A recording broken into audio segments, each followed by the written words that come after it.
नमस्कार एंड जय हिंद दोस्तों, मैं रवि शर्मा आप लोगों का स्वागत करता हूं डेली डिफेंस डायलॉग के आज के हमारे सेशन में। दोस्तों, कई साल पहले मैंने दिल्ली में एक पॉलिटिकल पार्टी का पोस्टर पढ़ा था जहां लिखा हुआ था कि वो परेशान करते रहे और हम काम करते रहे। हालांकि ये पोस्टर उस पॉलिटिकल पार्टी के ऊपर तो बिल्कुल सूट नहीं करता, बट ये पोस्टर आज के दिन में अदानी के ऊपर बहुत सूट करता है।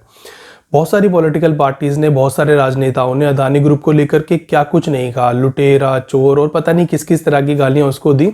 और आज भी आप इन लोगों से अदानी ग्रुप के बारे में इसी तरह की कुछ स्टेटमेंट सुनते रहते हैं। बट पिछले कई सालों से अदानी ग्रुप ने कई ऐसी चीज़ें की हैं जिससे भारतीयों का सर फक्र से ऊंचा उठ गया, और आज भी अदानी ग्रुप ने कुछ कुछ ऐसा ही किया है। कुछ दिनों पहले एक इवेंट हुआ हैदराबाद में अदानी के defence and aerospace IT park में, जहां पर हमारी इंडियन नेवी के जो चीफ हैं जिनका नाम है एडमिरल हरि कुमार, उनको अदानी ग्रुप की तरफ से एक UAV जिसका नाम है दृष्टि 10 स्टार लाइनर वो प्रेजेंट किया गया और इंडियन नेवी को ये हैंडओवर किया गया। और इस इवेंट के बाद पूरे इंटरनेट पर ये खबर जो है लगातार सुर्खियों में बनी हुई है। और यहाँ पर अदानी ग्रुप की तरफ से इंडिया का पहला अनमैन्ड एरियल व्हीकल बनाया गया है with the help of Israeli firm जिसका नाम है हर्मिट सिस्टम्स। तो ये इंडिया का पहला UAV है जिसमें लगभग 70% जो पार्ट हैं वो इंडिजीनियसली बिल्ट है। और आज के हमारे इस सेशन में हम इसी UAV के बारे में थोड़ा सा डिस्कस करेंगे और देखेंगे कि हमारी सेनाओं में, हमारी फोर्सेस में इस UAV के आने के बाद उनकी पावर कितनी ज़्यादा बढ़ जाने वाली है। अदानी ग्रुप का ये UAV जिसका नाम दृष्टि 10 स्टारलाइनर दिया गया है, ये बेसिकली इजराइल का हर्मीज 900 है जिसको भारत में इजराइल की एल्बिट सिस्टम और इंडिया की अदानी ग्रुप मिलकर के यहाँ असेंबल कर रही हैं। इसका लगभग 70% पार्ट जो है वो भारत में ही बना है, जैसे इसका एयर फ्रेम हो गया, इसके लैंडिंग गियर्स हो गए और कुछ क्रिटिकल कंपोनेंट्स, कुछ प्रोसेसिंग सिस्टम, इसका इंजन और इसके कुछ सेंसर्स ये हमने बाहर से मंगाया है। इसमें लगा है रोटेक्स का 916 इंजन जो कि 210 हॉर्स पावर जनरेट करता है। और इसके कुछ सेंसर जैसे कि इलेक्ट्रो ऑप्टिकल सेंसर्स है वो इजराइल से मंगाए गए हैं, और कुछ ऐसी टेक्नोलॉजी जो इजराइल शेयर नहीं करना चाहता वो एक्सपोर्ट की गई है। बट बाकी सभी हिस्सा इसका इंडिया में ही बनाया गया और इंडिया में ही इसको असेंबल किया जा रहा है। ये UAV बेसिकली एक मेल UAV है। मेल UAV का मतलब है medium altitude long endurance UAV, यानी कि ये एक बहुत लंबी फ्लाइट एक मीडियम ऑल्टीट्यूड पर रह करके भर सकता है। लगभग 36 घंटे की इसकी जो फ्लाइट है वो एक बार में ये कंडक्ट कर सकता है। इसके अलावा ये ISR प्लेटफॉर्म है। ISR का मतलब होता है intelligence, surveillance and reconnaissance platform, यानी कि इसका जो काम है वो बेसिकली डेटा गैदर करना है, रिकॉन्सेंस मिशंस में जाना है यानी कि स्पाई मिशंस में जाना है, एरिया का सर्विलेंस करना है और इंटेलिजेंस गैदर करना है। जैसा कि हम फिल्म्स में देखते हैं कि ड्रोन से एक मिसाइल छूटी और वो किसी एरिया को टारगेट कर रही है, ये इसका काम नहीं है। इसका काम सिर्फ अभी रिकॉन्सेंस मिशंस तक ही सीमित है। अब आ जाते हैं इसकी कुछ जनरल स्पेसिफिकेशंस पर। ये बेसिकली 2 क्रू के थ्रू ग्राउंड से ऑपरेट किए जाने वाला UAV है और इसका जो मैक्सिमम पेलोड कैपेसिटी है वो लगभग 450 किलो की है। इसका जो लेंथ है वो लगभग 8.3 मीटर का है, विंग स्पैन 15 मीटर और इसका वेट जो है लगभग 1100 किलोग्राम का है। इसके अलावा इसमें रोटेक्स का एक इंजन लगा हुआ है जो कि एक ऑस्ट्रियन इंजन है और वो 210 हॉर्स पावर जनरेट करता है। इसके अलावा इसकी मैक्सिमम स्पीड लगभग 220 किलोमीटर पर आवर की है। इसकी जो मैक्सिमम फ्लाइट ड्यूरेशन है वो 36 आवर्स है, यानी कि इसका एंड्योरेंस जो है वो 36 आवर्स का है। और इसकी जो सर्विस सीलिंग है यानी कि किस हाइट तक ये जा सकता है वो लगभग 30,000 फीट है। इसके अलावा इसको नेटो का STANAG 4671 सर्टिफिकेशन भी मिला हुआ है जो उसकी एयरवर्दीनेस को प्रूव करता है। अब बात करते हैं इसके टोटल नंबर्स की, यानी कि ये कितने भारतीय सेना में इंक्लूड किए जाने हैं। देखिए, बेसिकली अभी इमरजेंसी प्रोक्योरमेंट सिस्टम के अकॉर्डिंग भारतीय सेना ने लगभग 6 का ऑर्डर जो है वो अदानी ग्रुप को दिया हुआ है। 2 जाएंगे नेवी के पास, 2 जाएंगे एयरफोर्स के पास और 2 जाएंगे आर्मी के पास। अभी नेवी को 2 डिलीवर हो चुके हैं, इसके अलावा अभी आर्मी को इसके बाद डिलीवर होंगे और इन फ्यूचर इसको एयरफोर्स को भी दिया जाएगा। तो सबसे पहले नेवी को इस UAV को दिए जाने के पीछे का जो बड़ा कारण है वो ये है कि नेवी ऑलरेडी लॉन्ग ड्यूरेशंस के reconnaissance mission, surveillance missions Indian ocean में और अरेबियन सी में चला रही है। इसके अलावा नेवी MQ-9B प्रेडेटर भी यूज कर रही है जो कि एक अमेरिकन UAV सिस्टम है।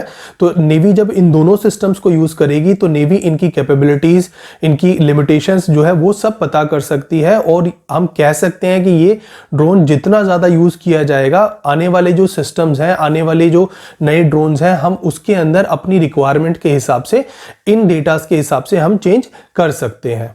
अब दोस्तों इन यूएवीज के इंडियन फोर्सेस में इंडक्शन के बाद कई लोग ये बोल रहे हैं कि हमारे जो इंडिजीनियस प्रोग्राम्स हैं यूएवीज के, जो कि डीआरडीओ कंडक्ट किए हुए हैं, एडीए कंडक्ट किए हुए हैं, वो सभी जो है इसके आने के बाद वो डेड हो जाएंगे। हालांकि मुझे ऐसा नहीं लगता। देखिए, भारत का जो ड्रोन प्रोग्राम है, जो कि जिसकी हमने शुरुआत 2009 के आसपास की, सो वो जो प्रोग्राम्स हैं वो सारे के सारे बहुत कंफ्यूज स्टेट में रहे हैं। हमने पहले इजराइल का हुरोन लिया, फिर उसके बाद हमने रुस्तम पे काम किया, रुस्तम बंद करके तपस शुरू किया। तपस में भी अभी फंडिंग का प्रॉब्लम चल रहा है। उसके बाद हम अब आर्चर एनजी पर फोकस हो गए, उधर घातक प्रोग्राम भी चल रहा है यूएवी का। तो हम बहुत सारे यूएवीज पर काम कर रहे हैं और किसी भी यूएवी को अब तक हम उस स्टेज तक नहीं लेके आ पाए हैं सो दैट हम उसको अपने सिस्टम में इंक्लूड करा सकें। हालांकि इन सभी प्रोग्राम से हमने कुछ ना कुछ सीखा है और हम एक स्टेप ऊपर ही गए हैं। हमने जो तपस की टेक्नोलॉजी है वो आर्चर एनजी में जो है हम यूज़ कर रहे हैं। तपस की नॉलेज को हमने रुस्तम की नॉलेज को तपस में यूज़ किया था, तपस की अब आर्चर एनजी में यूज़ कर रहे हैं। और जो हमारा घातक ड्रोन बन रहा है उसके अंदर भी हम इन्हीं टेक्नोलॉजीज़ को, इन्हीं लर्निंग्स को सीख करके आगे मूव फॉरवर्ड कर रहे हैं। और अगर बड़े स्केल पर देखा जाए तो हमें बहुत सारे तरह के ड्रोन्स की यहाँ पे ज़रूरत है। हमें न सिर्फ इंडियन ड्रोन्स चाहिए, हमें फॉरेन टेक्नोलॉजी भी चाहिए। देखिए, कोई भी टेक्नोलॉजी बिल्ड करने से बेहतर है आप किसी दूसरे देश की टेक्नोलॉजी को, जो कि उन्होंने ऑलरेडी रिसर्च करके वहाँ तक वो पहुँचे हुए हैं, आप उससे कोशिश कीजिए कि वहाँ कोलैबोरेट कीजिए, उस टेक्नोलॉजी को भारत में लाइए और उससे सीख के वहाँ से आगे बढ़ें तो थोड़ा सा स्पीड अप हो पाएगा। अदरवाइज हमारे जैसे तेजस में हुआ कि 1980 के आसपास वो प्रोग्राम शुरू हुआ और जब वो उसके इंडक्शन का टाइम आया तो एयरफोर्स ने बोला ये सिस्टम तो ऑब्सोल्यूट हो गया है, अब हमें और एडवांस टेक्नोलॉजी चाहिए। फिर जब हमने उस सिस्टम को तेजस में इनकॉर्पोरेट करने की कोशिश की, जब तक वो होने वाला था इनकॉर्पोरेट, तब एयरफोर्स ने बोला कि अब ये भी ऑब्सोल्यूट हो गया, अब ये भी पुराना हो गया, हमें और नया चाहिए। तो इस तरह टेक्नोलॉजी बढ़ती रही और तेजस जो है लगातार जो है वो डिले होता चला गया। तो यहाँ पर ड्रोन्स के साथ भी यही है। मेरा मानना है कि आप हमें बहुत सारे ड्रोन्स प्रोग्राम्स को लॉन्च करना चाहिए। एट प्रेजेंट दुनिया में बहुत तरह के ड्रोन्स बन रहे हैं, ल्यूटरिंग म्यूनिशंस बन रहे हैं, छोटे छोटे ड्रोन जिनसे सिर्फ एक जो हैंड ग्रेनेड है वो अटैच करके यूक्रेन ने जो रशिया के बड़े बड़े सिस्टम्स हैं उसको फेल किया है।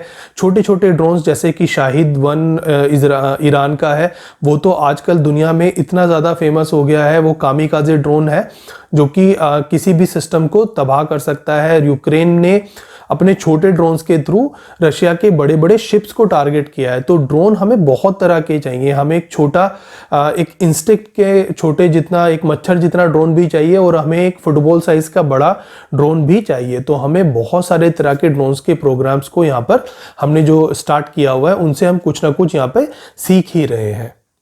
अब इसके बाद अदानी ग्रुप के बारे में भी थोड़ा सा डिस्कस कर लेते हैं। देखिए, हमारी भारत की जो प्राइवेट फर्म्स हैं वो बहुत अच्छा कर रही हैं। हमारे डिफेंस सेक्टर में बहुत ज़्यादा आने वाले समय में बूम आने वाला है।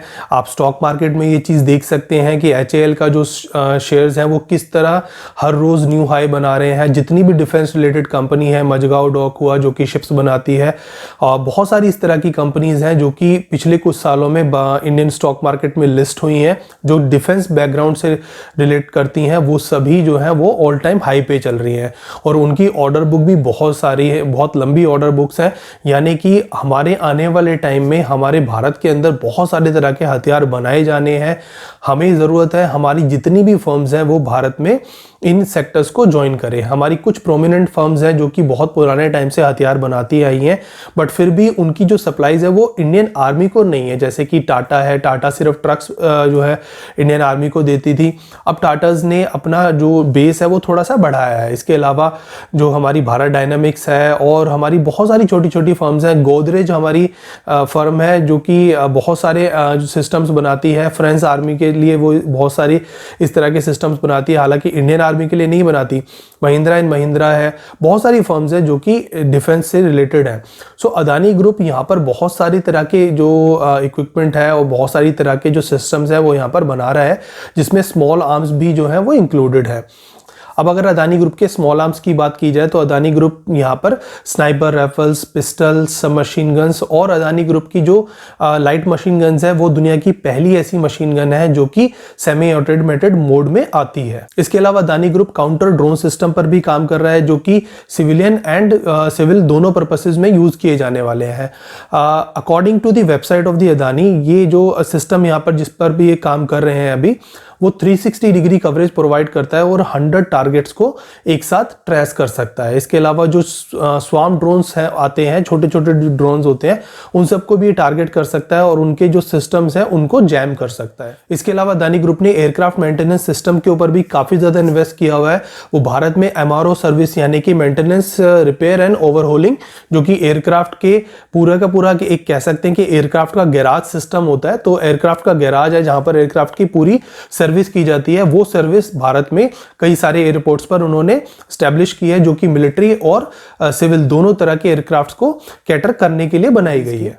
अब अगर स्पेसिफिकली ड्रोन्स एंड यूएवीज की बात की जाए तो अदानी ग्रुप के अलावा एक और फर्म है जो कि इस सेक्टर में बहुत बड़ा इन्वेस्टमेंट करने जा रही है और वो है भारत फोर्ज। भारत फोर्ज ने कुछ दिनों पहले अपने एक इवेंट में ये अनाउंस किया था कि वो आने वाले टाइम में short and medium altitude range के यूएवीज में बहुत बड़ा इन्वेस्टमेंट करने जा रही है और उन्होंने ऑलरेडी एक पार्टनरशिप यहाँ पर स्टैब्लिश कर ली है अमेरिका की general atomic and aerospace industry के साथ। ये वही कंपनी है जो कि MQ-9 प्रेडेटर और रीपर बनाती है। देखिए, ये दोनों ही ड्रोन इस समय अमेरिकन नेवी की कह सकते हैं कि बैकबोन है और दुनिया के वर्ल्ड टॉप 10 ड्रोन्स में से आते हैं।